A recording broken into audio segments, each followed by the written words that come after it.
면역은 이다. 행복한 의사 대구 행복한 재활의학과 김정훈입니다. 자, 우리 지난번에 그 면역에 대해서 알아봤는데, 면역에 대해서는 암이 이미 생기신 분들도 면역이 너무 중요하지만, 사실은 암 걸리기 전이라도 누구라도 면역은 일생의 건강을 지키는 가장 중요한 우리 몸의 파수꾼이라고 할 수가 있습니다. 오늘은 지난주에 했던 이야기들을 짧게 한번 요약하고 면역에 대해서 또 더 알아보도록 하겠습니다.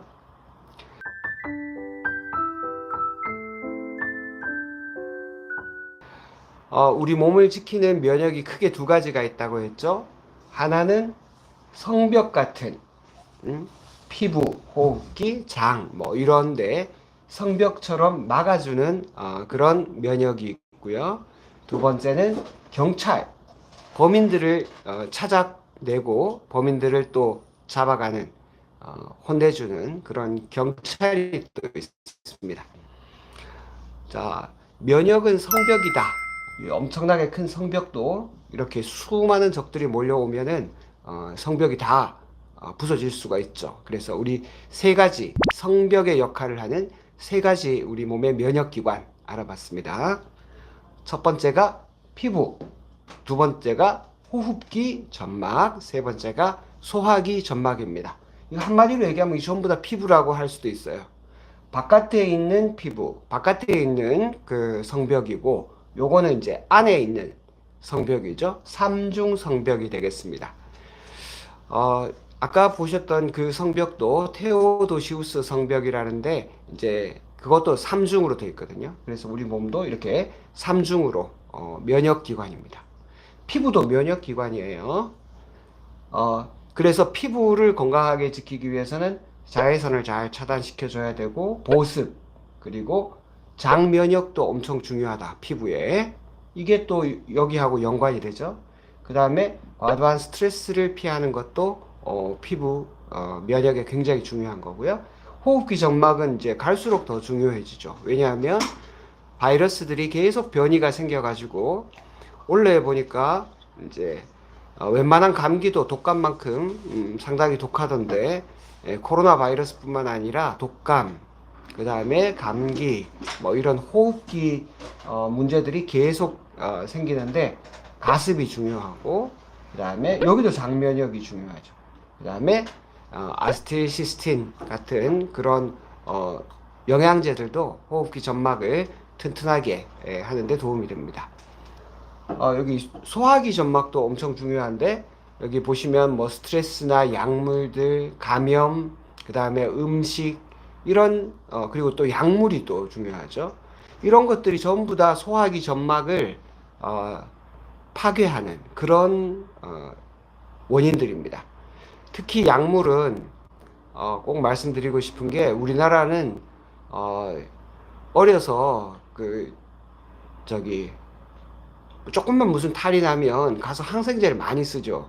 그래서 우리나라가 항생제 많이 쓰기로 유명한 나라인데, 그러다 보니까 이제 호흡기 질환들은 또 뭐 항생제를 써서 또 조금은 잘 치료가 될 수 있는지도 모르겠습니다. 그렇지만 문제는 소화기가 아주 엉망입니다. 엉망. 그러니까 요새 10대, 20대 과민성 장증후군 환자들이 엄청 많아요. 저희 병원에서도 그런 분들 치료를 하고 있는데, 과민성 장증후군은 기본적으로 장 점막에 있어야 될 정상적인 세균들, 우리 몸에 도움을 주는 세균들은 어려서 항생제 많이 먹느라고 다는 아니겠지만 상당히 파괴가 되고, 그 자리에 누가 대신 자리를 잡냐? 곰팡이가 자리를 많이 잡습니다.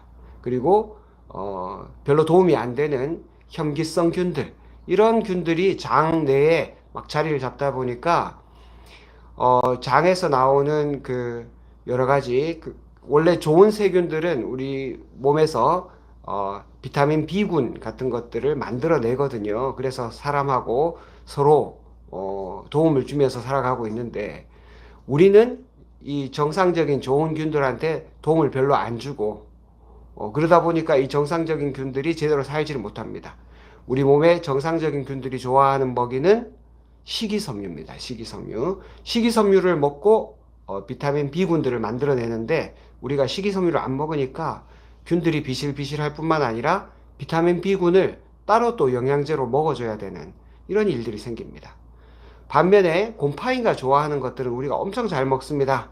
곰팡이가 좋아하는 음식들이 밀가루, 설탕, 튀김 이런 것들은 곰팡이들이 엄청 좋아하죠.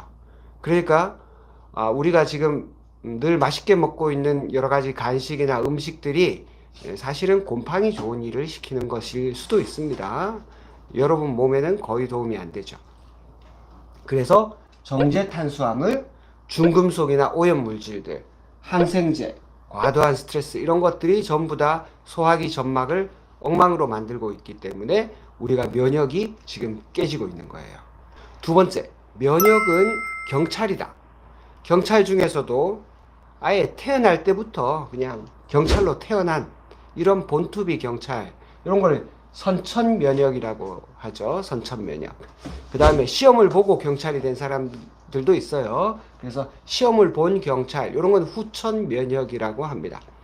그러니까 이런 선천면역과 후천면역이 둘 다 중요한데 선천면역보다는 후천면역이 사실은 훨씬 더 강력합니다.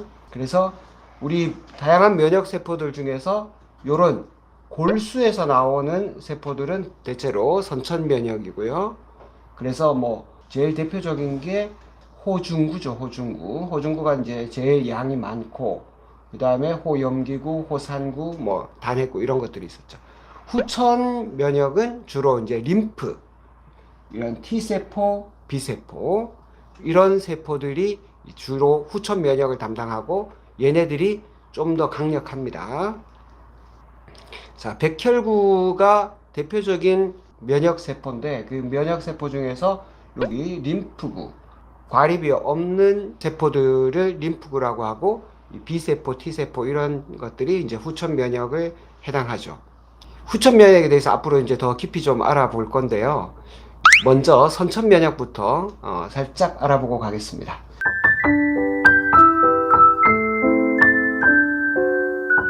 선천 면역은 아예 태어날 때부터 이렇게 태어났다고 했죠. 경찰로 태어난 애들이에요. 그런데 이런 거를 이제 조금 더 어려운 말로 비특이 면역. 그러니까 별로 구분하지 않고 마구 공격한다는 겁니다. 이물질이라고 생각이 되면 그 이물질의 특성에 관계없이 그냥 구분 없이 막아내는 거예요. 근데 효과는 별로 크지 않아요. 그렇지만 빨라요. 그래서 늘 대기하고 있습니다. 여기 보시면 1차 방어선이라고 얘기했던 게 아까 우리 얘기했던 그런 피부, 점막, 여기는 이제 호흡기 점막이고 이게 이제 소화기 점막이죠. 호흡기 점막은 그래서 뭐 이물질이 들어오면 뭐 재채기, 그 다음에 또 이 점액으로 이렇게 둘러싸가지고 가래 이런 걸로 만들어서 우리 몸을 방어하는 거죠.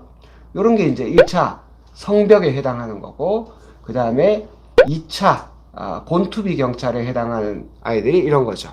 근데 그 중에서도 뭐 그러니까 그 식세포 작용, 바이러스라든지 세균이 들어오면 이제 분해해서 잡아먹는 거, 그 다음에 염증, 발열, 요런 것들이 다 비특이 면역, 그러니까 선천적인 면역인데 그 중에서 오늘 이따가 염증에 대해서 조금 더 자세히 알아보겠습니다. 비특이 면역, 선천 면역은 특징이 범인을 기억을 못해요. 그러니까 그 다음번에 오면 또 똑같이 처음처럼 좀 똑같이 고생하면서 막아내는 거죠. 두 번째 이제 아까는 비특이 면역이었는데 이번엔 특이 면역입니다. 이게 후천성 면역이고 얘네들을 제가 시험 본 경찰에 비유했습니다. 두 가지로 또 나눕니다. 자연적으로 이렇게 특이 면역이 생기는 경우가 있어요. 그 다음에 인위적으로 만들어주는 면역이 있습니다. 그 다음에 또 능동형이 있고 수동형이 있는데 뭐 여기까지는 자세히 다 몰라도 자연적으로 만들어주는 거 요거 한번 병을 앓고 나면 감염이 생기고 나면 그 감염에서 회복하는 과정에서 스스로 면역력을 얻는 겁니다. 그러니까 어떤 세균에 한번 감염이 됐다 그러면 그 다음번에 그 세균이 또 들어올 수 있잖아요. 얼마나 들어올 수 있는데 그때는 금방 대응을 해버리기 때문에 그 세균의 감염이 지속되지 않는 거예요. 두 번째, 자연적인 면역 중에서는 이제 엄마의 그 모유 수유 이런 걸 통해서 또 엄마의 태반 그리고 엄마의 산도를 통과하면서 얻게 되는 그런 자연적인 면역이 있고요. 그 다음에 우리가 예방접종을 하는 것도 바로 그 인위적으로 특이한 후천성 면역을 얻으려고 하는 겁니다. 그러니까 예방접종을 할 때, 균을 조금만 넣거나 아니면은 바이러스도 마찬가지고 그런 그 단백질을 분해해가지고 이제 병원성을 최대한 줄인 다음에 병을 일으킬 가능성을 최대한 줄인 다음에 우리 예방 주사를 하는 거죠. 그러면은 요거를 우리 몸이 딱 기억했다가 요거 비슷한 애들이 들어오면 막아내는 겁니다. 그 다음에 면역 혈청 주사, 뭐 이뮤노글로불린 같은 그런 걸 쓸 수도 있죠. 자, 요 특징은 특정 대상을 집중적으로 공격하기 때문에 어떤 하나 특별한 놈이 들어왔다 그러면은 막 걔만 집중적으로 타겟을 한 놈만 패기 때문에 효과가 굉장히 강력합니다. 다만 조금 느려요. 왜냐하면 그 놈이 어떤 놈인지 파악하고 그 놈한테 가장 잘 맞는 무기를 준비해 가지고 가서 공격을 하기 때문에 조금 느립니다. 그래서 이게 훈련을 받아 가지고 출동한다는 거예요. 그리고 요거 특별히 중요한 것은 범인을 기억합니다. 그래 가지고 첫 번째는 조금 느려도 두 번째는 엄청 빨리 가서 또 대응하는 장점이 있습니다. 자, 요 후천 면역을 보면 처음에 항원이라는 게 이제 뭐 바이러스든 이물질이든 뭐 세균이든 그런 거죠. 걔가 들어오면 이제 큰 대식세포 이런 것들이 잡아먹을 수도 있고, 그리고 항원이 어떻게 생겼는지, 저 범인이 어떤 인상착의를 가졌는지 요거를 알려주면 여기서 요게 이제 그 T 헬퍼 셀이라고 해서 T 세포가 요런 B 세포를 자극하기도 하고 또 다른 잡아먹는 이제 여기 완전 전투 경찰이죠. 여기는 이제 돌아다니면서 이 감시하는 그런 경찰이라면 여기는 완전 전투 경찰입니다. 가서 바로 그 이물질을 또 세포들 바이러스든 세균이든 이렇게 잡아먹어 버리는 거죠. 근데 여기는 잡아먹는 게 아니라 요 B 세포는 여기서 신호를 받아가지고 뭐 미사일이나 이런 거를 만드는 거예요. 미사일이나 뭐 총, 활 이런 걸 만들어가지고 멀리서 쏴요. 그러면 이 항체가 가가지고 이 그 들어온 바이러스나 나쁜 세균에 가서 붙어버리기 때문에 그 바이러스나 세균이 자기 활동을 못하고 파괴되는 거. 얘는 그래서 원거리에서 그 싸움을 하는 거고, 얘들은 직접 가서 1대1로 붙는 겁니다. 자, 그리고 또 하나 이제 중요한 게 면역 중에서 염증 반응인데, 염증 반응이 없었다면 아마 동물들은 이렇게 많이 진화하기 어려웠을 거예요. 염증은 굉장히 우리 몸에서 중요한 방어작용입니다. 뭐 이렇게 가시 같은 게 찔렸어요. 요게 안에 세균들도 있고 또 직접적인 물리적인 자극도 있겠죠. 그러면 요 밑에 혈관에서 요런 백혈구들이 쭉 나와가지고 요거를 직접 잡아먹기도 하고, 여기 이상한 균이 있다 그러면은 그 균이 어떤 모양이다라는 거를 알려줍니다. 그러면 우리 면역기관에서 그 림프절이나 또 흉선 뭐 이런 데서 그 면역세포들이 막 활동을 하면서 여기 와가지고 그 나쁜 세균들하고 이렇게 싸우게 되죠. 그리고 그 세균들도 죽고 또 뭐 백혈구도 또 거기다 싸우다가 이제 장렬하게 전사하고 이렇게 하면 여기에 이제 고름이 잡히는 거예요. 그래서 염증 반응이 생기면 이렇게 붓고, 왜냐면 백혈구랑 그리고 여기 조직의 이 혈관에서 물이 이 밖으로 조금 나옵니다. 얘네들이 나올 때 물이 같이 좀 나오기 때문에 여기가 부어요. 그리고 또 빨갛게 되고, 그 다음에 뜨끈뜨끈해지고, 이런 것들이 이제 염증 반응이죠. 이 염증 반응 아까 다 말씀드리는 건데, 이 세균이나 바이러스 또 이물질이 들어와서 조직이 손상되면 여기서 매개체가 나와가지고 혈류가 증가한다, 백혈구를 땡겨온다, 혈관 투과성이 증가된다는 것이 혈관이 좀 틈이 넓어진다는 거예요. 그러면은 이제 손상 부위에 백혈구도 오고, 그러니까 여기는 경찰이죠. 그 다음에 또 이런 미사일이나 활 같은 이런 무기들도 많이 오고, 그러다 보니까 이제 세균이 억제되고 파괴되고, 그래서 싹 세균이 없어지면은 다시 조직 복구가 일어나고 끝나면 되는데, 문제는 세균이나 이물질이나 이런 게 남아 있어요. 그러면 다시 또 한 바퀴 돕니다. 그럼 이게 계속 돌겠죠? 이렇게 하면 이제 만성염증으로 가는 거예요. 자, 그래서 대표적인 염증 반응이 이렇게 붓는다, 빨갛게 된다, 발적이 빨갛게 된다는 거예요. 그 다음에 열이 나고, 그 다음에 아프기도 하고, 그 다음에 기능이 떨어집니다. 이런 것들을 밝혀낸 사람이 이제 셀서스라는 사람인데, 셀서스의 염증 반응 특징이 이런 겁니다. 빨갛게 되고, 붓고, 열나고, 아프고, 기능이 떨어지는 겁니다. 대표적인 염증의 타입을 보면, 이렇게 실제로 세균이나 이런 거, 바이러스나 이런 데 감염이 돼가지고 농이 생긴다. 고름이 잡힌다.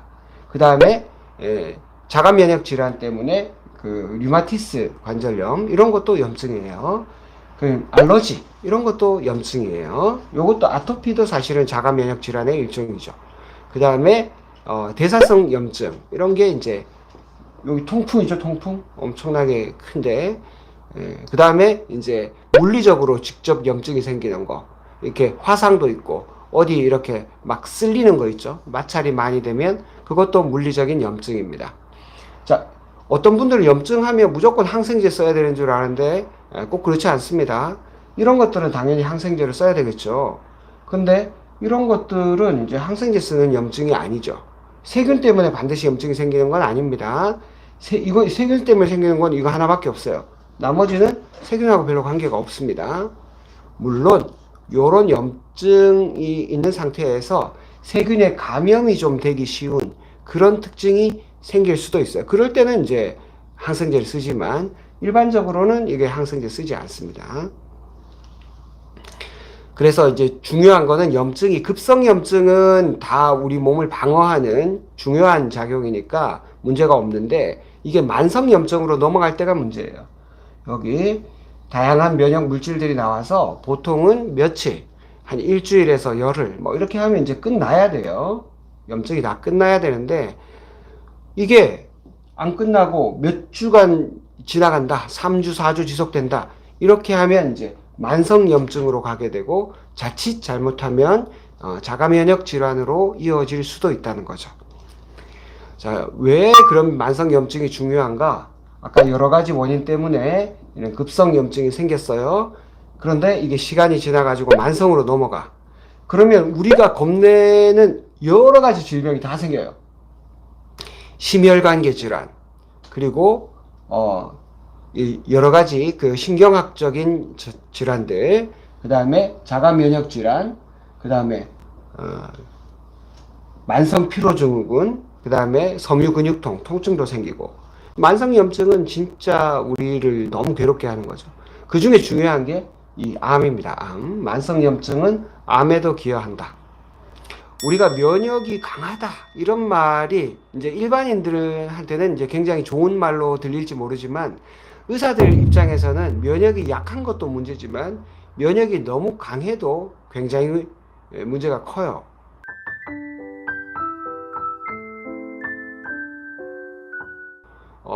면역이 강하다는 말은 아까 얘기한 그런 반응들이 세게 나온다는 건데, 자극이 있었다 하더라도, 외부의 침입자가 있었다 하더라도 면역이 너무 세지면 그게 오히려 더 골치 아픈 문제를 만들어냅니다. 이게 과민 반응이에요. 이 과민 반응 종류가 지금 4가지가 있는데 1, 2, 3, 4형 있죠. 아나필락시스형이라는 것은 정말 위험한 겁니다. 아주 몇 분 만에, 심지어는 몇 초 만에도 나타나요. 요거는 이제 IgE라는 이제 면역 글로불린하고 관계가 되고, 요런 것들은 이제 히스타민하고도 굉장히 관계가 많이 됩니다. 그래서 알레르기 비염, 꽃가루 조금만 들어가도 막 엄청 재채기 심하게 하고 콧물 줄줄 흘리고 이런 것도 있고요. 아나필락시스라는 것은 저기 주사했는데 막 갑자기 막 사람이 넘어가는 거 있죠. 그런 것도 아나필락시스 반응이에요. 이런 굉장히 급하게 반응이 나오고 음식 중에서도 그런 거 있습니다. 그 왜 복숭아 같은 거 있죠? 복숭아 털 이런 거 묻기만 해도 어떤 분들은 근처에 지나가기만 해도 가렵다고 하는 분들도 있던데 이런 분들은 진짜 굉장히 위험하죠. 이거는 즉시 응급실로 가서 처치해주지 않으면 정말 생명이 위험할 정도로 아주 아나필락시스 반응은 굉장히 위험한 반응입니다. 이게 과도한 면역 반응인 거죠. 두 번째가 이제 포식세포, 보체에 의한 세포 융해 이렇게 나는데 세포 독성형입니다. 이게 이제 몇 분, 몇 시간 혈액형이 안 맞는데 안 맞는 혈액형이 들어갔다. 그러면은 우리 몸에서 이거 안 맞는데 하고 면역 반응을 일으키겠죠. 그런 것들이 이제 피를 적혈구를 다 파괴합니다. 그런 반응도 굉장히 위험한 반응이죠. 그 다음에 면역 복합체형 혈청병형이라는 것도 있는데 요거는 이제 몇 시간 동안 루푸스라든지 그 급성 신우신염, 사구체 신염 요런 것들이 이제 면역 복합체형이고 사형이 이제 T세포에 의한 반응들입니다. 요런 것들은 이제 며칠 걸려요. 그래서 이런 것들은 잘 모릅니다. 이런 거는 금방 알겠죠? 몇 초, 몇 분 만에 나타나니까 내가 뭐 고등어 알러지가 있다. 그 다음에 복숭아 알러지가 있다. 이런 거 잘 알아요. 근데 이런 거는 몇 날 며칠 지나버리기 때문에 잘 모릅니다. 내가 무엇 때문에 이렇게 피부가 가렵고 붓고 이런 반응이 나타나는지 잘 몰라요. 그래서 이런 건 지연형 반응입니다. 지연형. 그래서 이런 거를 이제 확인하기 위해서 음식물 알러지 반응도 혈액 검사로 해서 지연형 반응을 확인하는 게 있습니다. 우리 등에다가 대고 뭐 여러 가지 이렇게 콕콕콕콕 항원을 넣어가지고 반응하는 거 그런 것들은 이제 주로 이런 쪽이죠. 바로 반응이 나타나는데 이런 거는 이제 지연형 반응이라서 거기서도 잘 안 나타날 수 있습니다. 또 자가 면역과 이제 면역 억제에 대한 얘기를 잠깐 드릴 텐데요. 아까 만성염증으로 가면 자가 면역 질환이 일어날 가능성이 있다고 말씀드렸죠. 자가 면역 질환은 한마디로 얘기하면 경찰이 범인하고 선량한 시민하고를 분간을 못하는 겁니다. 그래서 범인만 때려잡아야 될 경찰이 뭐 그냥 지나가는 행인을 그냥 마구 두들겨 패는 게 그런 게 이제 자가 면역 질환이에요. 그러니까 어떻게 보면 면역이 너무 강하다고 할 수 있고 이제 면역이 기본적으로 자기와 다른 거를 공격해 줘야 되는데 자기 자신을 공격하기 때문에 면역이 지금 헷갈린다고 할 수도 있겠죠. 그러니까 경찰이 너무 피곤해가지고 시민하고 범인하고 분간을 못하는 것이 바로 자가 면역 질환입니다. 제일 대표적인 게 이제 류마티스 관절염, 그 다음에 알러지 비염 이런 것들이 아토피 이런 것들이 대표적인 자가 면역 질환이죠. 그 다음에 중증 근무력증 요것도 자가 항체 때문에 생기는 건데 눈을 잘 못 뜨고 이렇게 졸리는 것처럼 자꾸 처져요. 그 근육하고 신경 접합부에 그 자가 항체가 생기는 거죠.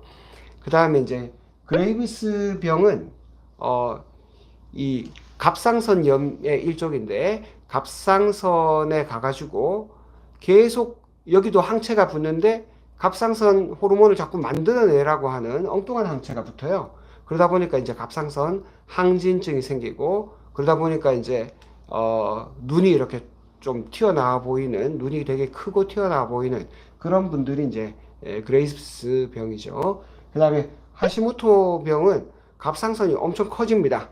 왜 그러냐면 갑상선에 이제 자가 항체가 붙는데 그 항체가 아예 그 갑상선 호르몬 만드는 걸 막아버려요. 그래서 원래 이제 그 뇌에서 이 갑상선 만들어 주세요라고 이제 메시지를 보내는 애들이 있는데 걔네들이 와서 붙을 자리가 없어. 그래가지고 하시모토 갑상선염은 이제 갑상선염 중에서 되게 흔한 병이고 이거는 갑상선 호르몬을 만들어낼 수 없도록 막아버리기 때문에 처지는 그리고 자꾸 붓고 몸이 차고 이런 증상이 생기는 것이 하시모토 갑상선염입니다. 자, 오늘 면역에 대해서 이렇게 좀 정리해서 말씀드렸고, 면역력이 높아졌다. 이게 아까 얘기한 대로 면역이 너무 강해진 거라면 그것 자체도 문제가 될 수 있다. 면역은 늘 밸런스를 맞춰서 꼭 필요한 때만 잘 발동하는, 그리고 의미가 없어졌을 때는 빨리 정리가 되는 게 가장 좋은 면역입니다. 자, 그래서 이제 면역력이라는 말이 그래서 약간은 어폐가 있을 수도 있습니다. 무조건 높인다고 다 좋은 건 아니니까요. 근데 우리가 이때는 건강한 면역 이렇게 생각하시면 되겠습니다. 꼭 필요할 때 쫙 올라가고 이제 다 그 상황이 종료돼서 필요가 없다 그러면은 다시 낮아지는 그런 것들이 이제 면역력을 높인다 이렇게 이해를 하시면 되겠습니다. 자, 우리 면역의 접근, 우리 지난번에 말씀드렸는데, 여기서 이제 중요한 게, 이런 음식하고 관련되는 거, 정체 탄수화물, 비만, 이런 것들은 다 음식하고 관련되죠. 그 다음에, 운동 엄청 중요하고요. 그 다음에 운동하고 똑같이 중요한 게 이제 휴식입니다. 그 다음에 적절한 운동이라 해야 되겠죠. 너무 과도한 운동은 오히려 적이 될 거고요. 그 다음에 수면하고 스트레스, 이게 엄청 중요합니다. 이런 것들이 이제 또 활성산소를 더 유발하기 때문에 이런 것들도 우리 앞으로 하나하나 다 알아보도록 하겠습니다. 오늘 또 중요한 게 이제 이런 정제 탄수화물, 활성산소하고 관련되는 만성염증 우리가 더 알아보도록, 요거는 다음 시간에 또 알아볼 거예요. 그 다음에 이제 오염 무조건 피하는 것밖에는 방법이 없겠죠. 그리고 또 우리가 줄일 수 있으면 줄이고, 또 이미 중금속이나 이런 것들이 몸속에 들어와서 염증을 일으키고 또 피로 또 그런 다양한 대사의 문제를 일으킨다면 당연히 해독해야 되겠죠. 대기 오염, 이런 미세먼지나 뭐 좀 그 오염 물질 때문에 생기는 그런 대기 오염, 토양 오염, 이 토양 오염도 진짜 너무 심각한 것 같아요. 그 다음에 해양 오염. 자, 근데 이런 오염의 원인이 다 뭡니까? 인간. 맞습니다. 바로 정답을 얘기하셨네. 오염의 원인은 인간입니다, 인간. 인간이 사라지면 이 오염은 언젠가 해결이 될 거예요. 그렇다고, 인간을 다 사라져라 할 수는 없으니까. 그 인간 중에서도, 조금 더 구체적으로 얘기하면, 인간의 어떤 면이 이런 오염을, 계속 일으키는 걸까요? 인간이 편하기 위해 가지고 자동차도 만들고 뭐 공장에서 온갖 것들 다 만들고 뭐 중국에서 저기 그 나무도 다 베버리고 뭐 그러니까 사막화가 진행되고 이러니까 이제 대기가 오염되는 걸 거고, 이런 생활 쓰레기들은 뭐 플라스틱, 비닐봉지 뭐 온갖 생활 쓰레기들은 다 편리하자고 만든 거죠. 그런 것들이 다 지금 바다에 흘러가서, 예전에는 해양 오염하면은 중금속 이런 거 많이 했는데 요새는 이제 미세 플라스틱이 더 문제인 것 같더라고요. 이런 것들은 인간이 한없이 편하고 싶은 욕심입니다, 욕심. 너무 편하고 싶어가지고. 근데 그 욕심이 벌써, 산업혁명 때부터라고 시작하더라도 몇백 년 지나고 나니까 벌써 이제 돌이키기가 어려울 정도로 심각해지는 거죠. 그래서 우리가 편한 게 다 좋은 거 아니다.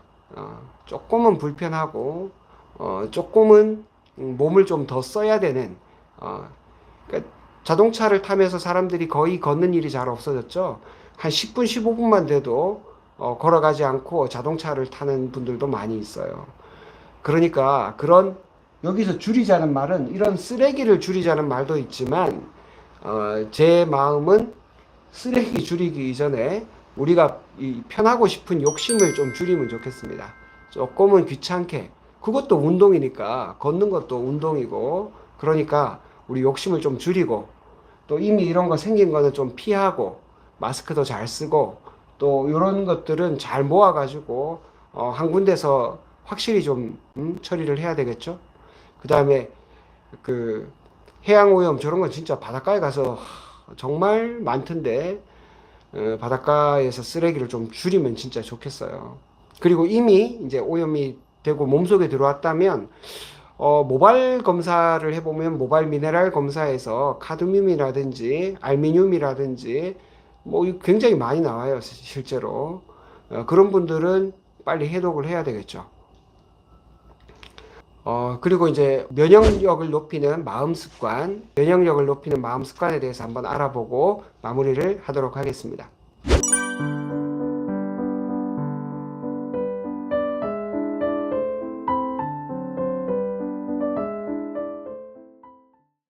오늘 면역력을 높이는 마음 습관, 스트레스를 줄이고 잠을 잘 자는 거하고도 좀 연관이 많습니다. 오늘은 면역력을 높이는 마음 습관에 대해서 한번 알아보고 마무리를 하도록 하겠습니다.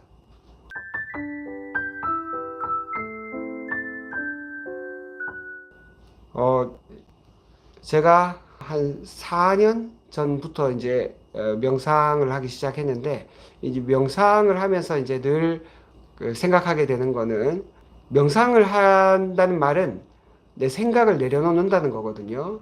물론 이제 집중 명상도 있기는 한데, 집중하기 이전에 내 머릿속에 떠오르는 온갖 생각들, 대부분은 진짜 도움이 되는 생각이 아니라 잡념입니다, 잡념.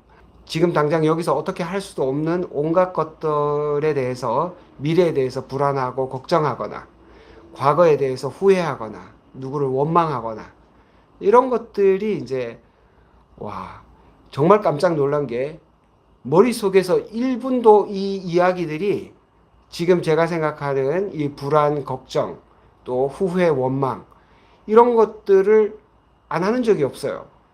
정말 한 10분 정도 명상을 해보면 정말 말 그대로 5만 가지 생각이 오고 간다는 말이 실감 날 정도로 정말 온갖 생각들이 왔다 갑니다. 근데 그런 생각들을 그냥 흘러가게 내버려 두고 가만히 그 생각을 지켜보는 거죠. 그러면 제가 평소에 살 때 그런 온갖 잡생각들에 휘둘려 가면서 살고 있다는 것을 명상을 하면서 알았어요.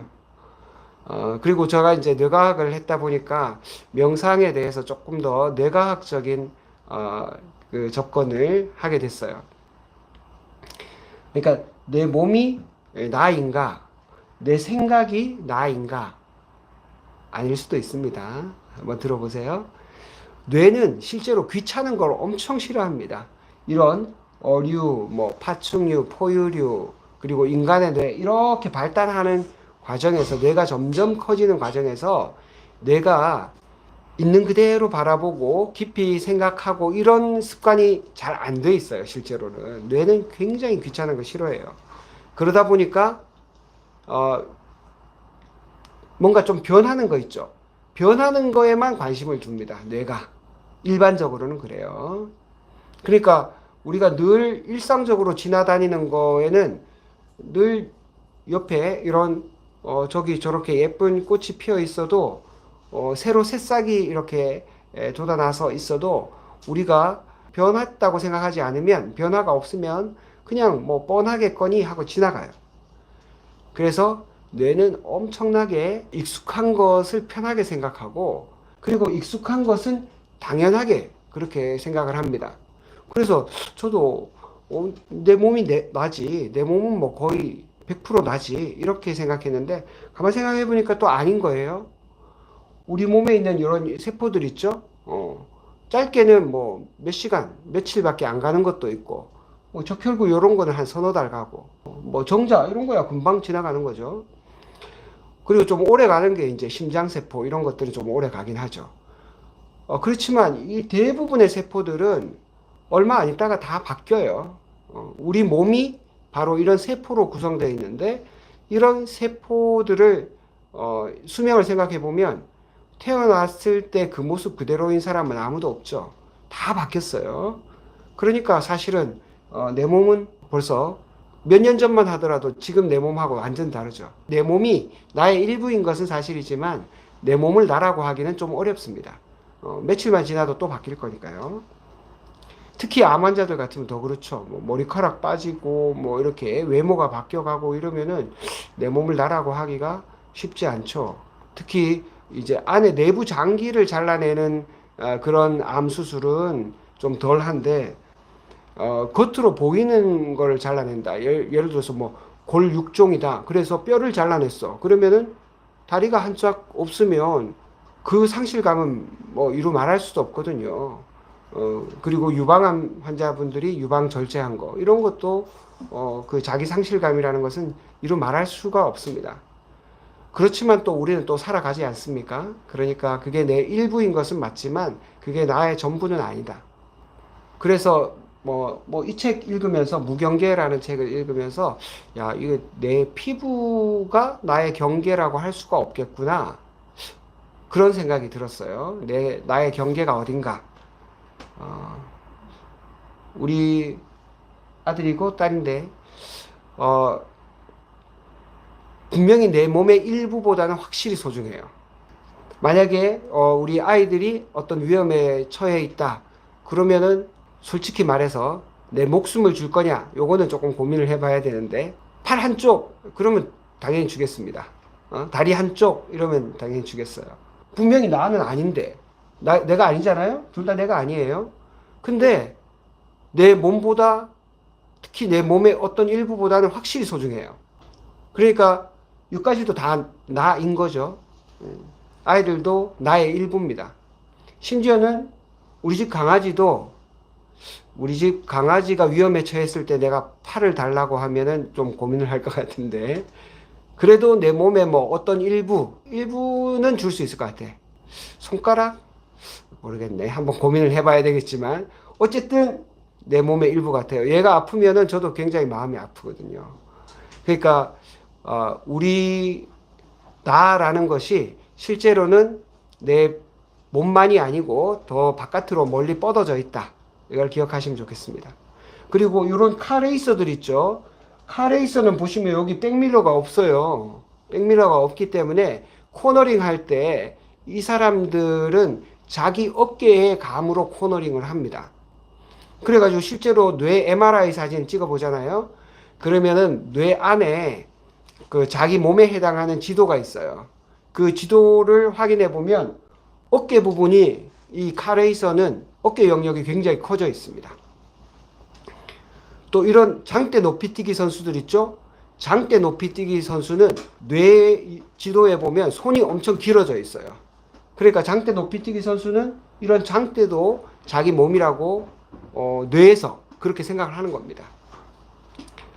그래서 몸이 나라고 생각을 한다면 몸만 나다 이렇게 생각하면 뇌가 이런 CPU 같은 내 몸을 통제하는 CPU가 되는 거죠. 그렇지만 내 몸만이 나가 아니고 내 가족 그리고 이웃, 저 같으면 늘 환자분들을 보니까 환자분들 그리고 우리 직원들 이런 사람도 다 조금씩은 분명히 나인 것 같아요. 그리고 더 나아가면 늘 제가 자주 가는 앞산이나 수성못 이런 데 가면 이제 그 봉지를 가져가서 내려올 때 이제 쓰레기를 좀 주워서 가지고 이렇게 내려오는 때가 있거든요. 그럴 때 보면 이 산도 나의 일부가 아닌가 이런 생각이 들어요. 그럴 때 우리가 그 내 몸에서 벗어나서 내 이웃도 내 가족도 그리고 우리 주변의 환경들도 나의 일부라고 생각하면 그러니까 뇌가 안테나처럼 작용하는 겁니다. 이거를 꼭 뭐 종교를 믿는 분들이 아니라도 종교를 믿는 분들이라면 내가 안테나니까 어떻게 신이 얘기해주는 신의 목소리를 이렇게 들을 수도 있겠죠. 기도를 한다거나 뭐 그렇게 하는 것들이 이제 뇌가 안테나로 작용을 하는 거예요. 근데 꼭 종교를 믿지 않더라도 우리가 이런 마음으로 살면 자연히 우리에게 무언가 이야기를 해주기도 하고 또 주변의 사람들이 우리에게 뭔가 좋은 메시지를 보내주기도 합니다. 그런 마음으로 생각한다면 뇌가 때로는 이렇게 안테나처럼 작용한다는 걸 알고 계시면 좋을 것 같아요.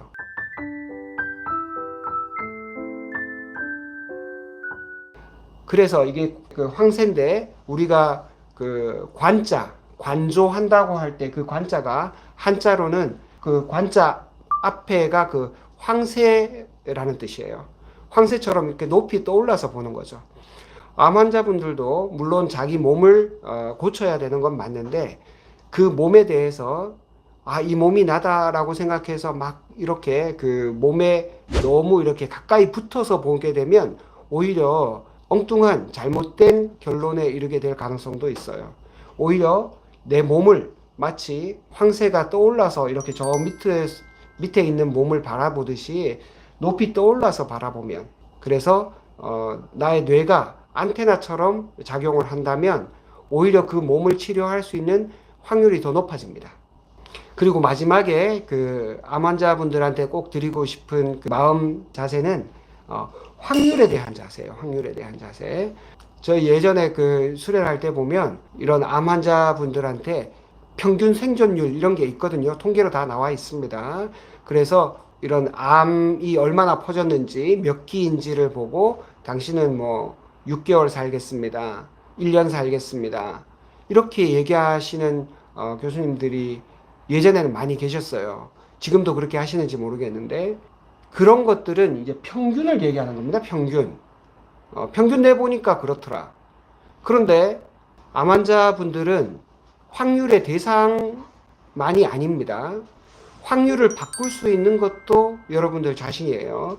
내가 여기에 해당될지, 딱 평균에 해당될지, 이 극단적인 이쪽에 해당될지, 아니면 최악의 이쪽에 해당될지 모르는 겁니다. 예를 들어서 평균 그 6개월 정도 산다 손 치더라도 평균 6개월 산다고 한 암의 병기에 해당되는 사람들이 다 6개월 사는 거 아니거든요. 어떤 사람은 6개월이 아니라 뭐 6주밖에 못 살 수도 있어요. 이렇게. 어떤 사람은 6년을 살 수도 있어요. 뭐 26년을 살 수도 있어요. 그러니까 이 확률에 대해서 내가 특히 이제 그 대학병원에서 권위 있는 분들이 얘기하면 그거를 자기가 그대로 받아들여서 그게 마치 사실처럼 팩트처럼 그렇게 여기는 분들이 있는데 절대로 그러지 않았으면 좋겠습니다. 그것은 말 그대로 통계적인 이야기고 나는 통계의 대상만 되는 것이 아니라 내가 어떤 태도로 이 병을 치료해 나가고 내가 생활 습관을 마음 태도를 가지느냐에 따라서 이렇게 극단적인 값을 가질 수도 있습니다. 그러니까 이 확률은 내가 바꿀 수 있다. 물론 확률을 무시하라는 얘기는 아닙니다. 그러니까 확률이 그렇구나 하고 알되 그렇기 때문에 만약에 그게 6개월이라면 더 열심히 이런 마음 태도를 가지고 또 생활 습관을 바꿔나가면서 적극적으로 이렇게 살아서 이 확률을 전체를 따지면 평균이 이렇지만 6개월이지만 확률을 그대로 받아들이지 마시고 나는 6년, 16년, 26년을 살 수 있도록 이런 선택을 하시길 바래요. 저하고 함께 공부해 나가면서 적극적으로 더 확률이 높아지게 그리고 이 확률은 내가 선택한다 이런 마음으로 암을 대하시고 생활 습관을 바꿔나가시면 좋겠습니다.